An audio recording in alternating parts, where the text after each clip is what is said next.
Boa noite. Boa noite, professor. Boa noite. Boa noite, turma. Boa noite, professor. Boa noite. Sejam todos bem-vindos, sejam todas bem-vindas.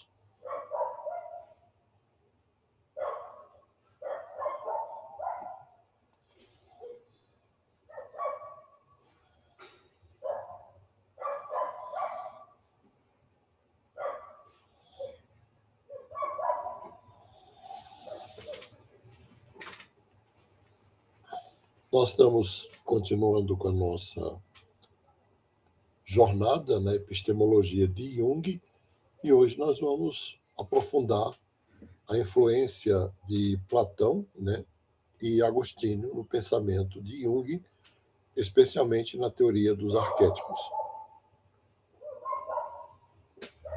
A propósito, sexta-feira que vem eu vou dar uma conferência sobre os arquétipos na epigenética, na genética, na cultura e o modelo computacional. Essa conferência será gratuita. Vocês vão receber um link se quiserem participar. Será sexta agora, às 8 horas da noite.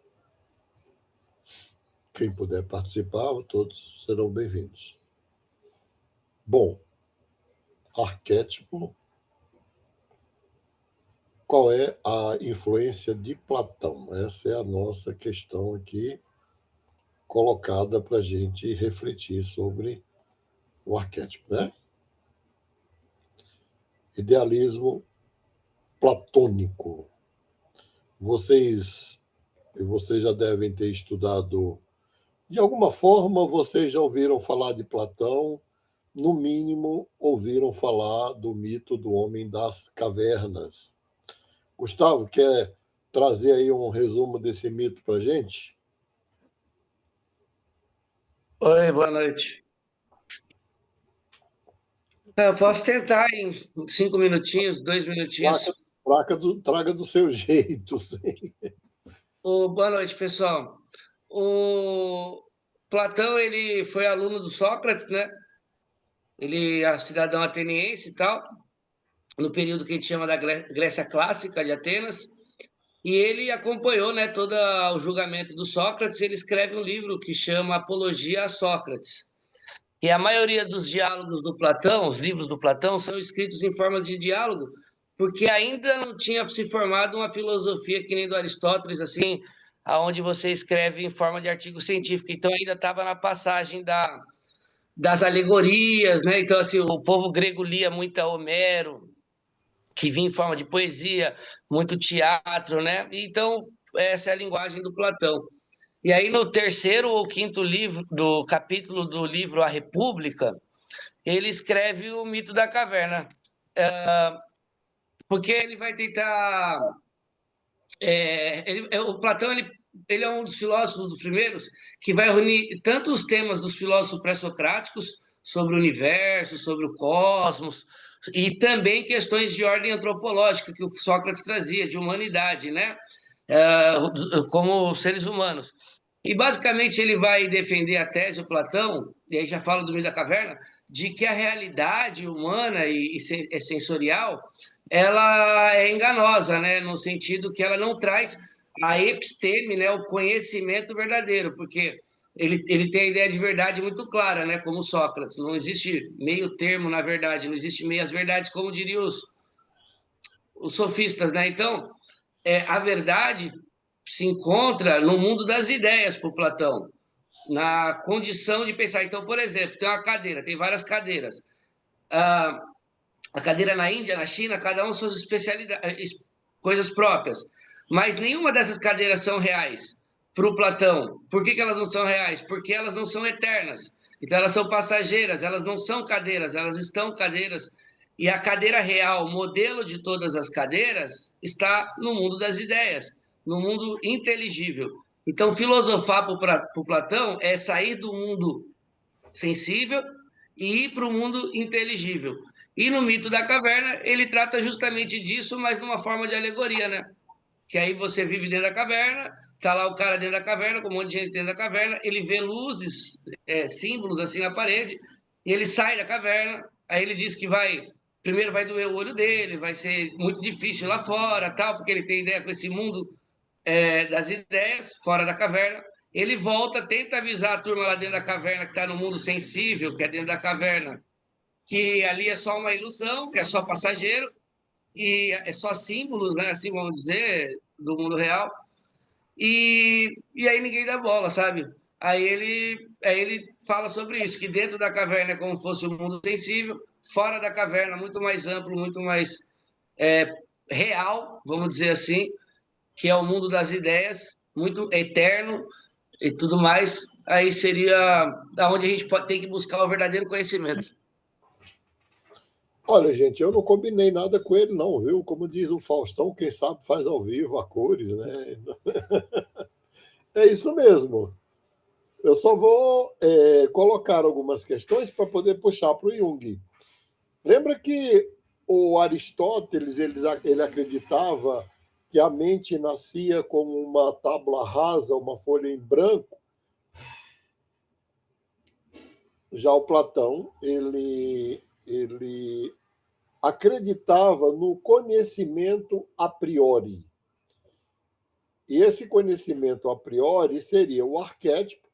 A palavra arquétipo vem de duas palavras gregas, que é arque e tipos, né?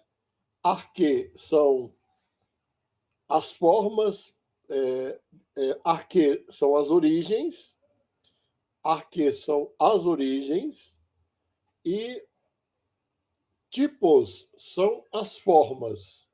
Colocando dentro da língua portuguesa, grosso modo, arquétipos platônicos seriam as formas primordiais. Formas primordiais. Isso seriam os arquétipos. E o Professor, Platão fala? só me permite, só para fazer uma analogia assim, Sim, naquela da cadeira, é como se para o Platão o mundo dos arquétipos, que ele não usava esse termo, né, fosse mais real do que o mundo das sensibilidades. Então, a cadeira, o arquétipo da cadeira para o Platão, ou seja, a cadeira ideal, a cadeira original, ela sim, é mais real do que todas as cadeiras que a gente teve contato, entende? Então, eu acho sim, que tem muito a sim. ver com o Jung mesmo. O Santo Agostinho também, né, que é platônico. É, Inclusive, eu, só mais pode uma, falar, do pode novo falar. Papa que foi eleito, ser um agostiniano, né? Eu fiquei muito feliz, da linha do Eu, Francisco. eu também fiquei muito feliz porque eu sou agostiniano, né? Então, eu sou neoplatônico, neo-agostiniano, ponto simpático entre eu e ele. Vamos entender tudo isso que o Gustavo falou de uma forma bem mais concreta. Vocês estão vendo esse livro aqui? Então, Platão diria: o livro que vocês estão vendo é apenas uma representação em forma de cópia de um livro original que existe no mundo das ideias. São as fábulas de Esopo.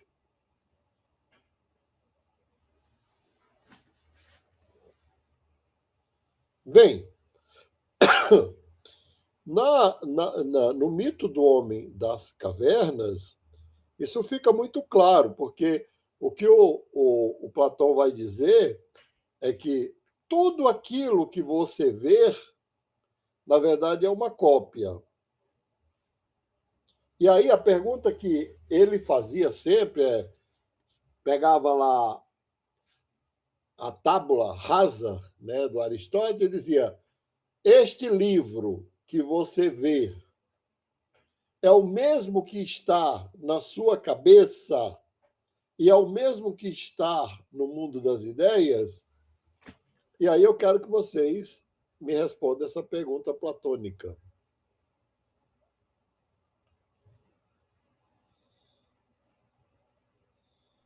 Quem O vai... professor, no caso, seria a representação do livro. Eu posso ver de uma forma, a Gisele pode ver de outra, conforme a realidade dela, e assim sucessivamente. Seria isso? Na verdade, ele que abre esta porta de compreensão, não é? Já que nós não temos acesso ao livro original, o livro real, nós temos acesso a representações do livro. Lélia, é como se as interpretações fossem a matéria. Tipo assim, para o Platão, no mundo arquetípico, não tem opinião, entendeu? Existe verdade. Uhum. O livro original. Em grego chama doxa é opinião.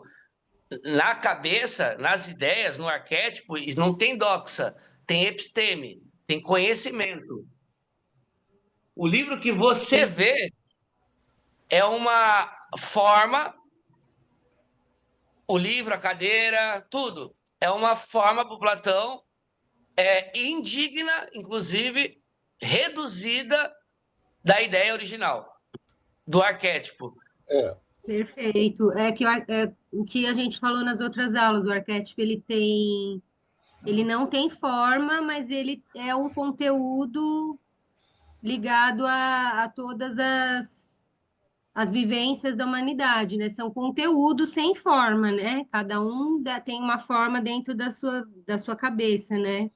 Mais ou menos isso, né, professor? O cachorro, igual aquele outro vídeo que o senhor sim, trouxe. sim. Agora, se a gente agora pensar, né? Por que Agostinho... Então, a primeira pessoa que usou a palavra arquétipo foi Platão. Depois vai aparecer a palavra arquê, né? Vai aparecer no Novo Testamento, especialmente em João capítulo 1, versículo 1, aparece no grego en arquê en hologos. No princípio era o verbo. E aparece em 1 João 1:1 o que era desde o princípio. Mas Agostinho, quando vai para esse arquétipo platônico e para esse arquétipo que aparece no texto sagrado do Novo Testamento, ele converte Platão e literalmente transforma o mundo das ideias no céu dos cristãos. Os cristãos não acreditam que tem um céu, que tem. Bom, alguns, porque eu sou cristão e não acredito muito dessa forma. E eu tenho assim, uma inveja imensa de quem acredita, tá bom? Mas os cristãos, em geral, não acreditam que existe um céu onde tem coisas perfeitas, objetos perfeitos, seres perfeitos. Se você pensar no mundo das ideias de Platão para o céu dos cristãos, o que Agostinho fez foi converter o Platão no cristianismo. O céu seria o mundo dos arquétipos convertidos por Agostinho. Professor, se me Oi. permite uma citação do Nietzsche, o Nietzsche resume bem isso, falando assim, né? Nossa, a história da filosofia é super chata porque é todo mundo querendo provar o tempo todo que Deus existe. E o cristianismo é o platonismo do povo. Porque ele fala, o povo nunca vai. Mas eu fico quieto porque a minha compreensão, eu também não vou dar aqui, porque minha compreensão aqui, porque aqui eu não estou como teólogo, eu estou como psicólogo, né? E faz tempo Professor, que... pode dar a compreensão de teólogo também, de psicólogo, o senhor pode falar todas as suas compreensões aqui, professor. Posso! Vocês me permitem? Sim, Então vamos claro. lá. Professor, Oi. pode falar mesmo, mas ó, eu também sou cristã e eu sou mais o mito de Osíris. Não sei se você conhece o mito de Osíris. Me lembra aí o mito. É aquele que pesa o coração na balança e uma pena. Ah, sim. Sim. Mas Eu sou conta aí mais pro isso aí. pessoal, atualiza o povo aí com o mito. Peraí, eu não sei se eu vou lembrar certinho, Conte mas do seu jeito. a ideia central é essa, Conte né? do seu jeito. A ideia central é essa, porque já tem uns 2 anos que eu estudei. Mas é quando você chega lá, né? Que fala que tem essa questão do céu, né? você vai. Alguns vai, outros não vão, né? Mas, na verdade, o que está retratado no mito é exatamente a balança, né? Vai pesar o teu coração em uma pena. Então, se o seu coração estiver no mesmo peso da pena, que você é digno, né? Ou seja, a pergunta que é feita é: você se amou? Aí a minha interpretação, minha não é só minha. Eu É, faço parte de uma corrente da teologia, né, que uhum. pensa desse jeito, que é uma corrente, inclusive, influenciada por Jung, que é a corrente de Karl Barth e Dietrich Bonhoeffer. Nós pensamos no céu e no inferno muito mais como um estado de consciência do que como um lugar. Exatamente. E o estado de consciência é esse: você foi você mesmo e você amou quem você foi? Sim, porque eu não consigo ver o céu como uma réplica do mundo capitalista ocidental, onde tem hierarquia, casas ricas, casas pobres, casa de ouro, casa de É, prata, e galardões que seriam. Por isso que eu não queria entrar nisso, né? Porque assim, as pessoas acreditam que vão receber prêmios lá, a semelhança de quem recebe prêmios na empresa quando bate uma meta. Né? Então, isso para Professor, mim. Não. professor, Oi? mas é polêmico, mas eu é isso penso, aí, né? eu É penso mais ou polêmico. Agora eu falo, Gustavo. porque eu penso mais ou menos, acho que Platão, eu tenho um problema com Platão, que eu sou mais aristotélico, mas assim, Sim. tem uma coisa que faz sentido, eu acho que no céu não tem forma, entendeu? Sim, eu penso como Estado, não como forma. Tem Mas só um aí estado, é uma mas discussão filosófica, não é? metafísica total. Mas assim, o que, que a Grace falou, assim, a filosofia do Platão, ela, lógico, ela tem a coisa moral também, que vai entrar e tudo mais, mas acho que tem muito a ver com a aula que a gente está fazendo. O que ele está preocupado é aonde está o conhecimento verdadeiro, que em grego Isso, é que já episteme. vem, que é a capacidade, eu diria assim, hoje atualizando Platão, não é? A capacidade da gnose já nasce com o sujeito. Ela não é ela não é anterior ao sujeito no sentido ontológico, porque nada é anterior ao sujeito no sentido ontológico existencial. Mas quando o sujeito se constitui no mundo, ele já nasce com esta capacidade de decifrar o mundo. Mas voltando a Agostinho, vai aparecer muito Platão e Agostinho na cidade de Deus, que seria um, uma metáfora cristã da República. Da República. É legal quando você estuda filosofia, teologia, que dá para fazer essas analogias aí, ver onde as coisas se encontram, né? De repente, elas não nascem por acaso, se não é como o conhecimento não tem essa coisa que nos passaram na infância, eureka, descobriu o mundo. Não, ele é construído, tem várias mãos que trabalham ali. E Jung vai, então, formular como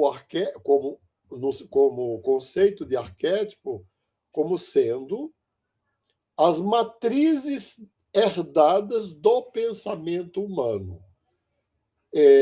Em outras palavras, a capacidade que eu tenho de identificar em qualquer língua que isso aqui é um livro e traduzir em qualquer língua, mesmo que a grafia seja diferente, né?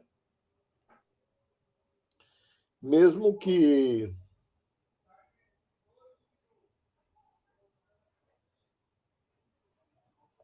mesmo que a grafia seja diferente, mas na essência o livro permanece.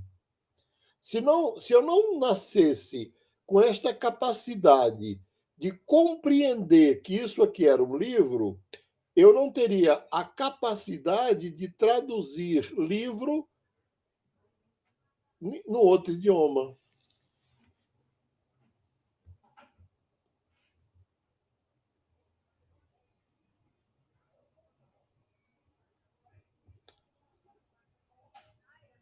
Eu acho isso muito interessante, porque tira, tira tira o cérebro do individualismo. O cérebro não é uma construção individual, ela é uma construção histórica, social e cultural. A mente mais do que o cérebro, né? Então, nós temos esta... Aí, eu penso que esta capacidade de decifrar ela é inata. Isso é comprovado com experimentos da neurociência, né? Que eu já vou introduzir um pouco da neurociência aqui também nesse sentido. Por exemplo, se você colocar um gancho numa parede que seja... você tem ali, vamos lá, você coloca um grupo de bebês de 2 anos de idade numa sala. E nesta sala você coloca alguns ganchos na parede que seja alcançável pelos bebês. E você distribui uma argola para cada um. Intuitivamente, eles vão olhar para a argola, vão olhar para o gancho e, sem ninguém mandar, vão levantar e colocar as argolas no gancho ou nos ganchos.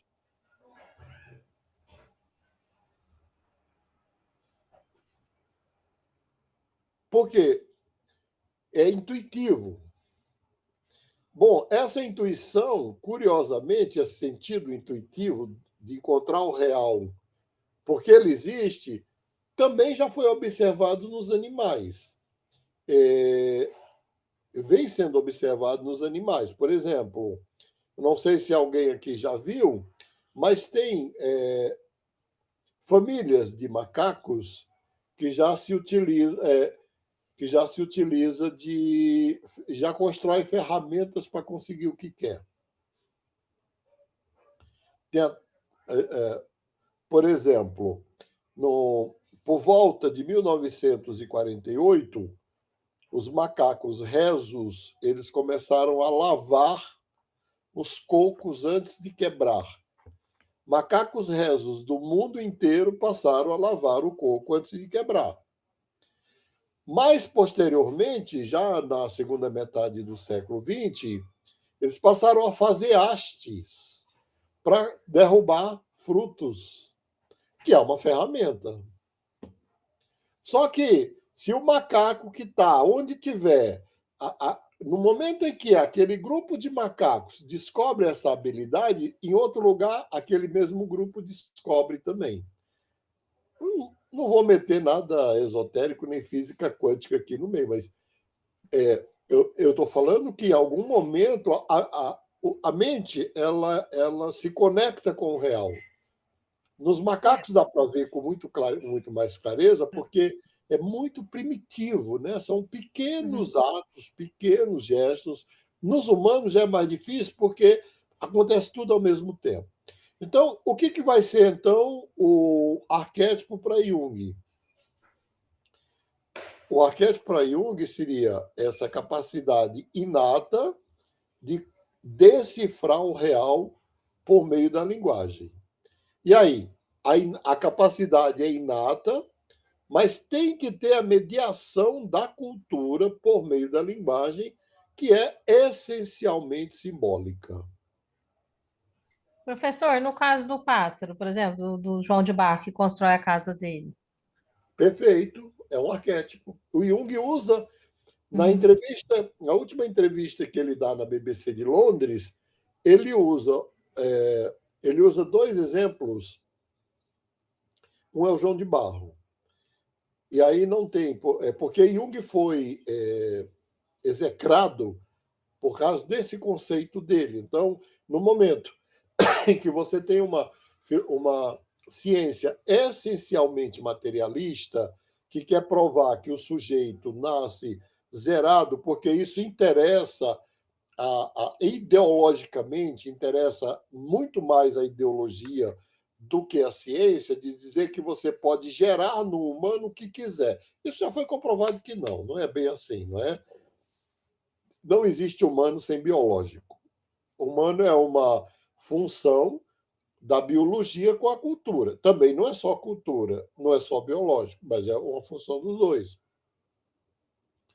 E aí ele usa o João de Barro, diz assim, a argumentação dele é assim, vocês vão de convir comigo que uma casa, seja qual for o nível da casa, é uma construção puramente psicológica.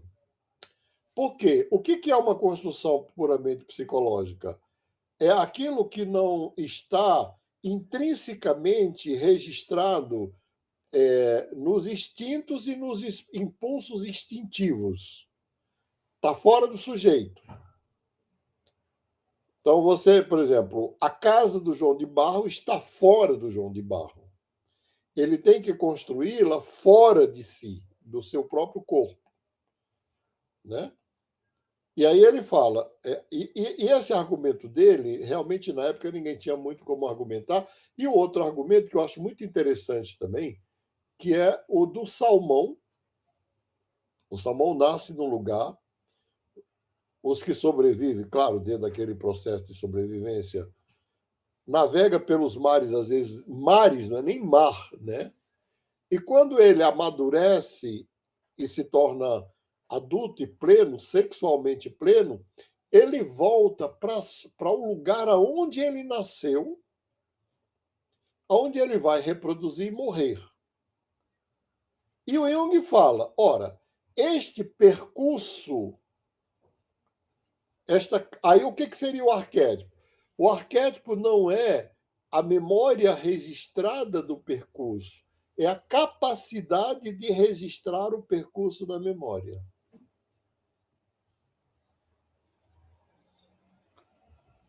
Bom, eu acho que é interessante pensar, né? E aí veio a neurociência e só mudou de nome e no lugar de arquétipo passou a chamar de engrama. Engrama com N.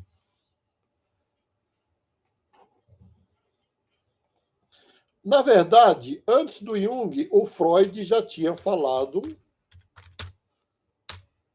das imagos. É que tudo aquilo que Jung aprofundou e batizou, o Freud abandonou. Ele me parecia muito vaidoso, não queria concorrência.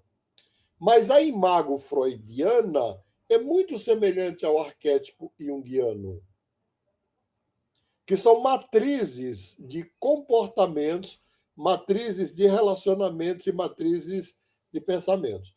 O engrama é o arquétipo junguiano, é a imago freudiana, só que é construída já relacionada às sinapses. Então, vamos lá. Bom, hoje ninguém discute muito isso, né? Por exemplo, você tem famílias de músicos, famílias de escritores, famílias de artistas, famílias, enfim.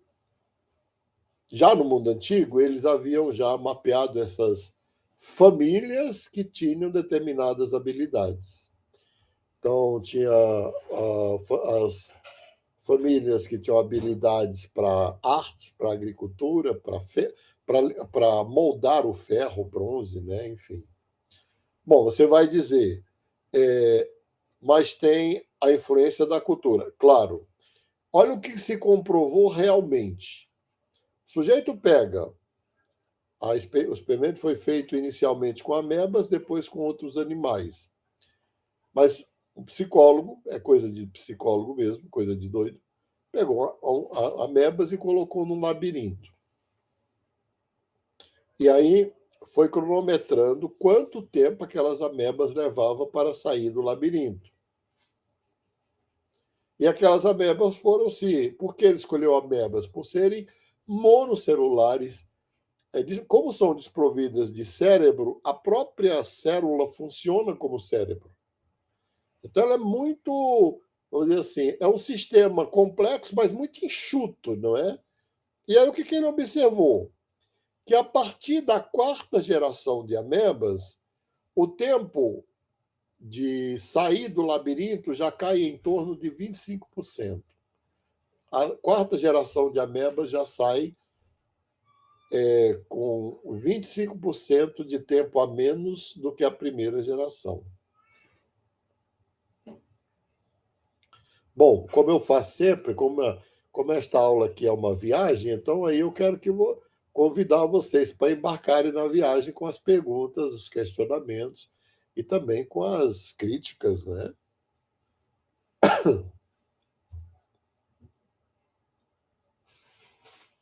O professor, o senhor citou dos macacos e me veio a palavra sincronicidade. Sim. Eu gostaria que você explicasse um pouco mais sobre isso. Sim, é um conceito difícil para gente, para um ocidental, e aí eu me coloco nisso, entender, não é? Porque nós nunca conseguimos ser nem totalmente aristotélicos, nem totalmente platônicos. Nós temos uma influência dos dois. Por exemplo, o princípio da causalidade é um princípio aristotélico, depois aprofundado por Tomás de Aquino. Qual é o princípio?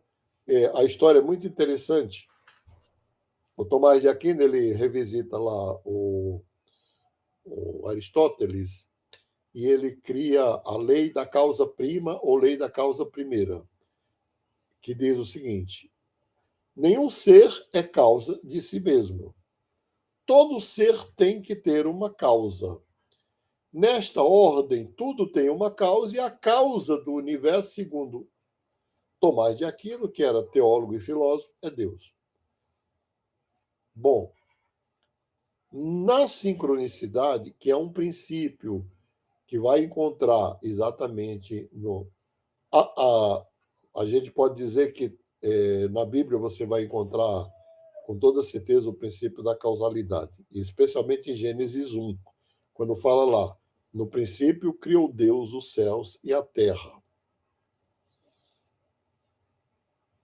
Mas quando você lê os Vedas, né, a Bíblia dos hindus, não existe princípio de causalidade.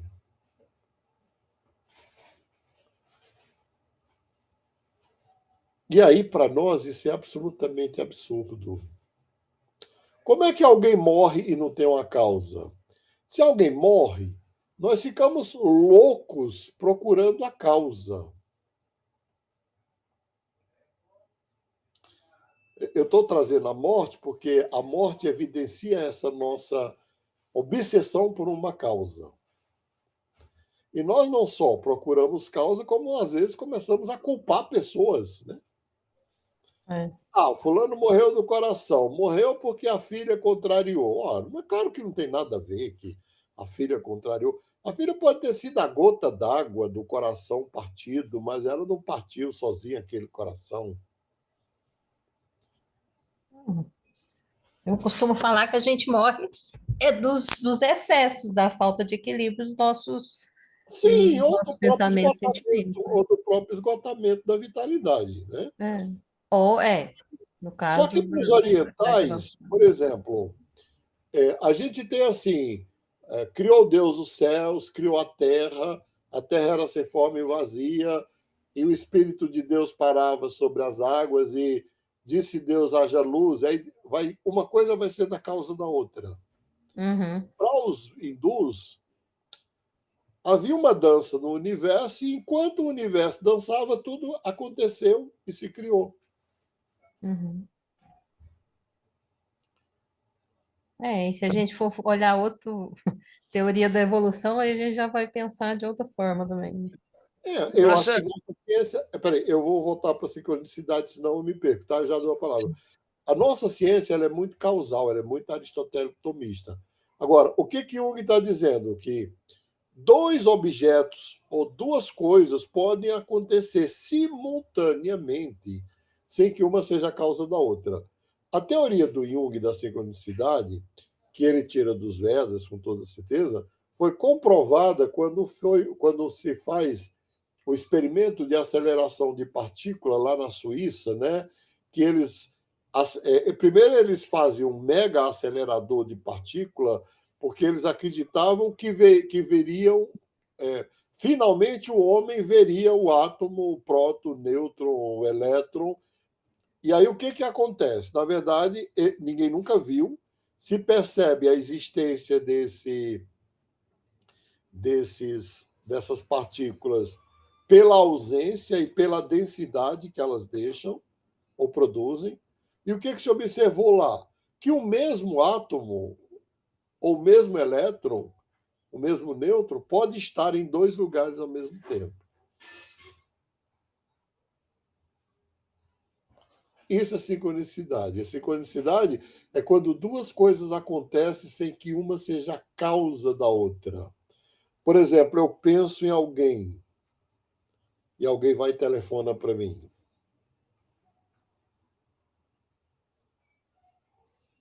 Ou numa cidade imensa como São Paulo, né? De repente, eu encontro alguém que morou.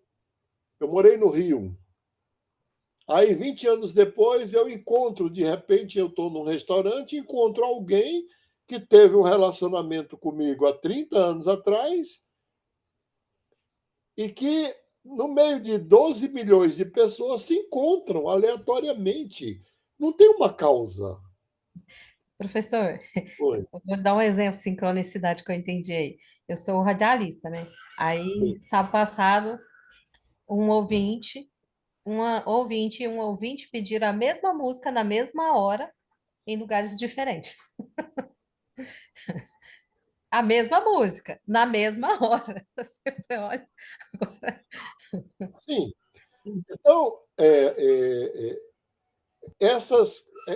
essas influências que o Jung tem, né, que ele vai buscar lá no grego, vai buscar também na cultura judaica, mas vai buscar também lá fora, nos Vedas, nos Brahmanas. Alguém queria falar alguma coisa? Né?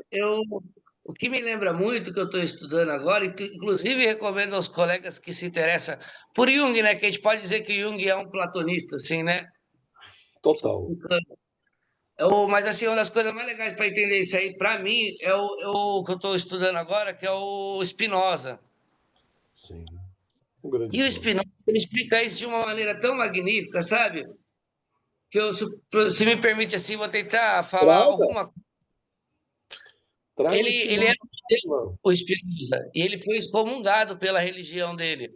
E por ser judeu, foram excomungados de Portugal. E ele quis entender o que gerava. Olha, quando você estuda um pouco em qualquer religião, ou você é excomungado ou você se auto-excomunga.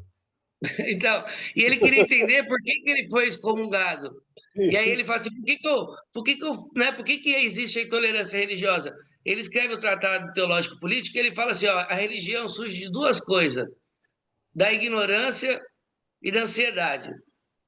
Da ansiedade de não ter controle sobre a vida, dessas sincronicidades, Sim. e da ignorância de ignorar as causas e efeitos das coisas, que ele fala de causa e efeito. E Deus, para o Spinoza, ele não é transcendente à realidade, como um arquétipo mesmo ou o mundo das ideias. Ele é imanente. Ele está em tudo. E ele não está além da natureza, ele é a natureza. E ele se manifesta de vários modos. Uma planta, eu, você, aquele caderno, tudo são modos de Deus. E ele, como ele é perfeito e ele se manifesta a todo instante, ele não muda o que é natural, porque é perfeito. Então, ele não intervém na realidade para o Spinoza. O que acontece são causas e efeitos de consequências de coisas. Então, para o Spinoza, você não é capaz de chegar e escolher entre um pastel de carne e um pastel de queijo. Porque eu não posso escolher se eu vou fazer aula hoje ou não. As coisas são tão óbvias que tem que acontecer exatamente do jeito que tem que acontecer, porque aconteceram assim. Então, para o Spinoza, essa sincronicidade, a única coisa que vale a pena nessa vida é a capacidade dos encontros. E não só dos encontros físicos, mas dos encontros dos afetos. Então, por exemplo, vou trazer muito para análise aqui. para a questão do analista. O que acontece numa análise para o Spinoza não é uma coincidência, é muito mais uma sincronicidade, porque eu até falei isso com a minha terapeuta. Eu procurava psicanálise, você é psicanalista. Eu acho que até aí é meio óbvio que as coisas acontecessem. E não tem milagre, não tem predestinação nem nada. Você é uma psicanalista, eu procurava psicanálise, aconteceu. Mas eu procurei outros que eu não me manti. E por que eu me manti aqui? Porque houve um encontro do desejo. Quando dois desejos e dois afetos que nós humanos produzimos, Deus não, porque Deus não muda de sentimento. Deus não fica triste, alegre, ele não ama você, ele só está. Apaixonado. Ele não é apaixonado. Então, esses afetos que interessam, e são esses afetos que acontecem, por exemplo, para quem está de fora, você fala assim, nossa, que coincidência. Mas quem está de fora como Deus, fala, não, era óbvio que eles iam se encontrar. Não sei o caso do seu professor, só para encerrar minha fala. Mas, por exemplo, talvez você e a sua colega daquele tempo atrás tenham tantas coisas em comum, um com o outro, e são tantas forças que movem além do que vocês podem controlar, que vocês acabaram caindo no mesmo lugar, não por coincidência. Mas encontram, entende? Inevitável. Só não dá para a gente fechar essa discussão e continuar abrir outro capítulo. Não dá para procurar uma causa nestes casos, não é? Você falou uma coisa interessante, nos grandes encontros da vida. Hoje, eu vou colocar uma coisa aqui para vocês, né? Veja bem, hoje, para eu, o mundo da caverna são as redes sociais, né? Especialmente Instagram. Ali é o mundo da caverna. As pessoas, elas estão se relacionando e se bastando com as cópias das coisas, não é? E cópias que foram filtradas, super filtradas, muito filtradas, né? Às vezes, um dia desse eu fui extremamente indelicado com a psicóloga. Ela me localizou nas redes sociais e ficou tentando falar comigo, e é uma dessas pessoas, influências, super filtradas pelo Instagram, né? E eu fui indelicado, porque eu terminei marcando online e a gente conversou e eu, sem querer, falei assim, nossa, que legal. Porque ela perguntou, né? Você está muito surpreso de conversar comigo aqui fora daquilo que eu sou lá no Instagram? E aí eu, sem querer, mandei uma, falei, olha, pelo menos você é muito semelhante ao que está lá. Depois é que eu percebi o quanto eu fui indelicado.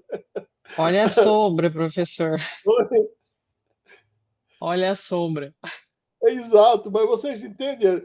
Faz sentido quando eu digo assim, ó, o Instagram é o mundo do homem da caverna, e as pessoas, elas ficam, inclusive, muito chocadas quando se relacionam virtualmente e, de repente, se encontram com a pessoa fisicamente, não é?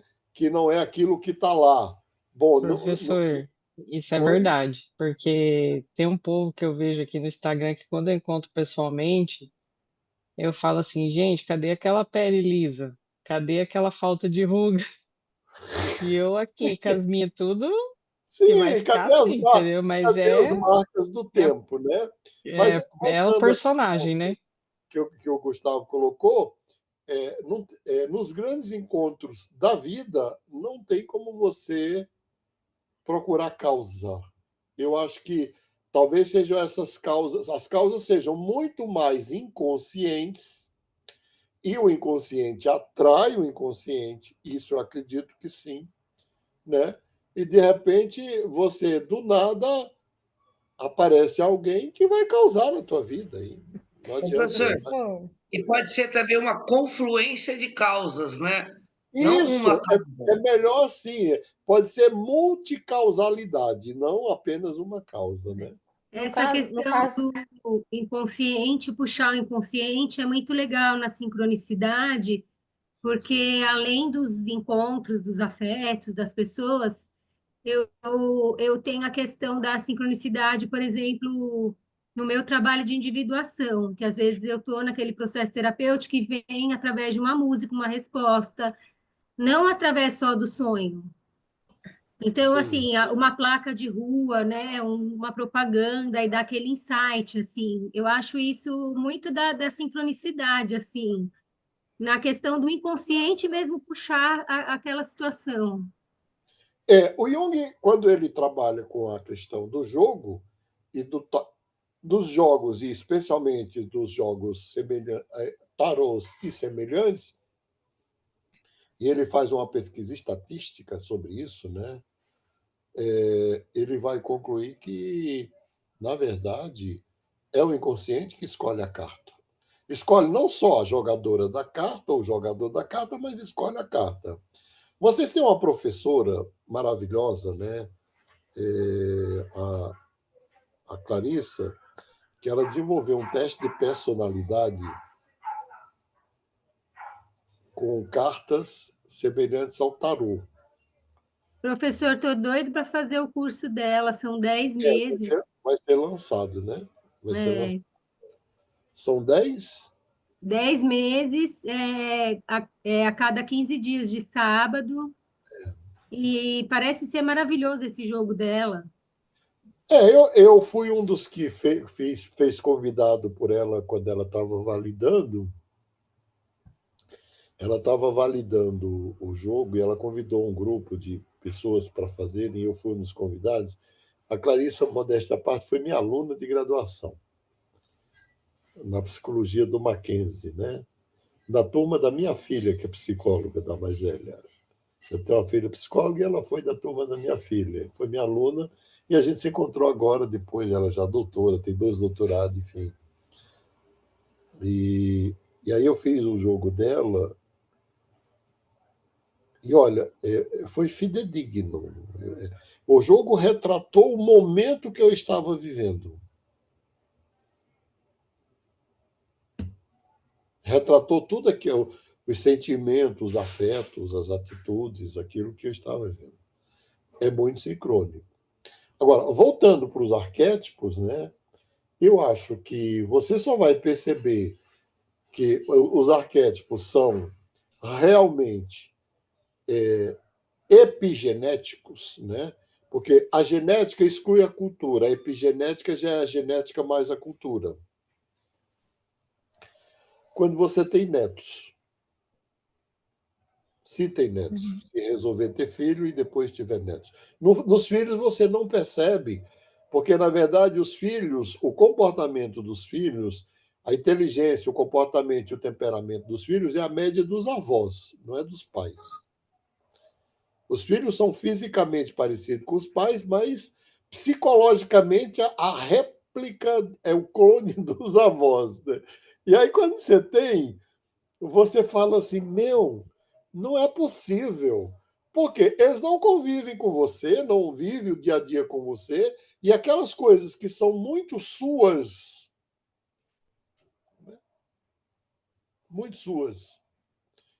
eles fazem. Você vê neles. Comportamentos que não foram aprendidos com você. Quando eu era criança, por exemplo, qualquer coisa que, se eu tivesse no ambiente, o ambiente me contrariasse, eu pegava o que eu tivesse de mochila de escola, colocava nas costas e dizia, eu vou embora. E eu ia até a porta e voltava, claro. Aí vai lá, nasce um neto, o pirralhinho tem 2 anos, 2 anos e meio, qualquer coisa que contraria ele, ele coloca a mochila nas costas e fala, eu vou embora. Quem que Aqui em ensinou casa isso? eu vou para vovó. Quem é que ensinou isso para ele, não é? Eu que não fui. Eu também não. E você vai vendo, Nunca falei isso em casa. especialmente, você fica. É muito interessante, né? Eu vou trazer aqui, porque eu sou avô, eu sou apaixonado por filho, por avô, por tudo, por neto, por tudo, né? Por avó, pelos meus avós também. Mas o arquétipo, há um momento num desses netos meus que ele traz para mim, de uma forma poética, metafórica, o que é o arquétipo, né? Nós estamos, tá a família toda na sala, hoje a minha família já são 10 pessoas com genro, nora e neto, e aí ele tinha 4 anos e dos meus descendentes todo mundo usa óculos. Eu não uso mais porque eu operei, né? Os que não usam operaram. E a mãe dele usa óculos, eu uso óculos, aí de repente ele tinha 4 anos, e aí ele parou, falou, veio até mim e falou assim, vô, posso tirar teu óculos e olhar dentro do teu olho? Eu falei, claro. Aí ele tirou meu óculos e ficou olhando dentro de mim. Aí ele parou e falou assim, mãe. Aí foi até a mãe, botou meu óculos, falou, mãe, posso tirar teu óculos? Aí eu falei, claro. Todo mundo parou aquela coisa, né? O que, é que o menino queria? Bom, aí ele tira e fica olhando. Aí ele botou o óculos nela, foi lá, sentou e falou, eu agora entendi tudo. Eu entendi tudo. Vô, o seu olho é igual ao da mamãe, que é igual ao meu.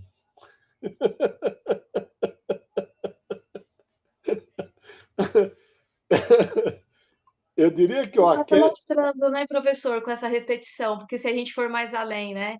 Porque E, como vem do avô, é algo que não for, é algo que precisa ser visto. Quando vem essa repetição, né, trazendo do vovô ou da vovó, é algo que precisa ser visto para ser trabalhado para que encerre ali também, não é verdade ou não? perfeito. E o arquétipo não está no olho igual, é na capacidade dele de perceber que está repetindo alguma É, coisa ali. que não foi Professor, o senhor trabalhado tinha... lá atrás, que passou adiante e que se Isso, ninguém for olhar, vai continuar, né? vai continuar. De repente, quando olha, muda, né? Uhum. É. Muda, né? Professor, E aproveitando aqui a fala rapidinho, dentro do meu olhar da sincronicidade, para mim, né, é sempre o estado de presença, porque na verdade a sincronicidade ela está todo dia, toda hora, todo momento. Só que a gente só percebe quando a gente está, se coloca à disposição e fica no estado de presença. E aí o vizinho com a roupa de uma cor já traz a resposta, né? E o outro do mundo das ideias, né, que o colega também comentou, quando você também se coloca à disposição de receber. Então, quando a gente faz uma pergunta, está buscando algo e se coloca à disposição para receber, a resposta chega de onde você menos espera. Outro dia eu É, estava atendendo uma pessoa e eu precisava de uma resposta para uma determinado assunto. E aí essa pessoa finalizou o atendimento e falou assim: então vamos lá, fui despedir, fui levá-la, né, embora até a porta. Ela falou: peraí, posso fazer um desenho rapidinho? Aí eu falei: então vai, porque já tinha outra pessoa para entrar. Aí ela pegou e desenhou. Ela falou, é pra você. E o desenho era a validação daquilo que eu tava buscando, a resposta. sim. Aí ela falou assim, eu não sei por que eu senti essa vontade. Eu falei assim, mas eu sei, muito obrigada. Era pra mim É mesmo, isso porque eu me mesmo. coloquei à disposição. Isso acontece muito, né? professor, Especialmente quando você, só um minuto, quando você tem o privilégio de ter essas relações próximas, né? Como na clínica, a gente tem o privilégio de ter relações próximas. Eu tenho um paciente há 8 anos comigo, não falta uma sessão. Então, imagina o nível de compreensão que hoje tanto eu tenho dela ou dele, quanto eles têm de mim. uhum. Fala. Quando o senhor fala, no caso aí, essa, da sincronicidade do inconsciente com o outro inconsciente, eu posso pensar também como se fossem as energias, né? No caso, quando Sim, eu quero uma coisa tão profunda que aquilo, a energia emana para outro, né? sim, tem muitas, E, tem várias formas de ler, né? uhum, Uma delas seria pela forma da energia, que na verdade eu prefiro ler pela energia, o Jung uhum, também, né? uhum, Eu já mostrei para vocês aqui a dinâmica do inconsciente. É um livro em que Jung fundamenta na física, especialmente uhum, na física quântica, na teoria da energia mesmo, né? Da eletricidade, né? Eu prefiro pensar assim. Tanto eu estou acompanhado do Jung e de Kurt Lewin, que é um grande psicólogo judeu que morreu no campo de concentração lá da Polônia, e ele escreve 2 livros só, ele era físico e psicólogo. Ele tinha doutorado em física e em psicologia. E ele escreveu a psicologia topológica, quando ele traz o princípio da energia para o psiquismo. É pena que ele não é conhecido no Brasil, né? O texto também não é fácil, mas eu tive o privilégio de estudá-lo ainda na graduação de psicologia. E aí, por isso que eu penso que, na verdade, para eu não, para não perder o raciocínio aqui, vamos lá, quem faz essa leitura da energia é o hemisfério direito. O hemisfério direito ele é probabilístico e ele lê a quantidade, a qualidade e o sentido da energia que está sendo colocado no universo. Ou na outra pessoa, ou da outra pessoa para você, né? Então ele capta a linguagem não verbal. Que aí, de repente, fala assim, mas aquela experiência do déjà vu, né? De você, sabe, mas eu já vivi isso, eu já senti isso. Ou você olha para alguém e fala, nossa, eu conheço essa pessoa, ou começa a conversar e fala assim, parece que a gente se conhece há muito tempo. Se conhece mesmo, porque o hemisfério direito já escaneou aquela pessoa.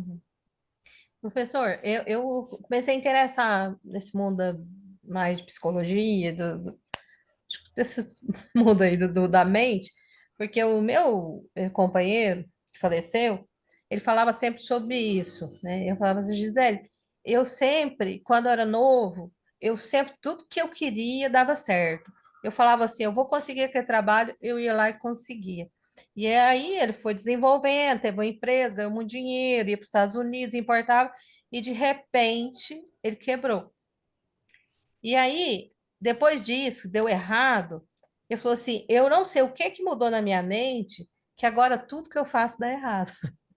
Ele falou assim: mas não adianta, não é uma coisa que eu sei que está errado, mas é uma coisa que eu tenho que ser lá no meu inconsciente. Ele ainda falava: a gente tem que ser lá, tá enraizado, porque senão não acontece. E antes eu tinha, agora eu não tenho mais. Eu acho que é essa questão, que ele punha a energia no sucesso, e aí depois ele desacreditou nele e aí acabou, né? Sim. Bom, gente, daqui a pouco a gente se encontra novamente. Eu vou falar hoje um pouco sobre a clínica da depressão, né? Para o pessoal que faz supervisão comigo, uma boa noite para vocês. Boa noite. Obrigada, até já.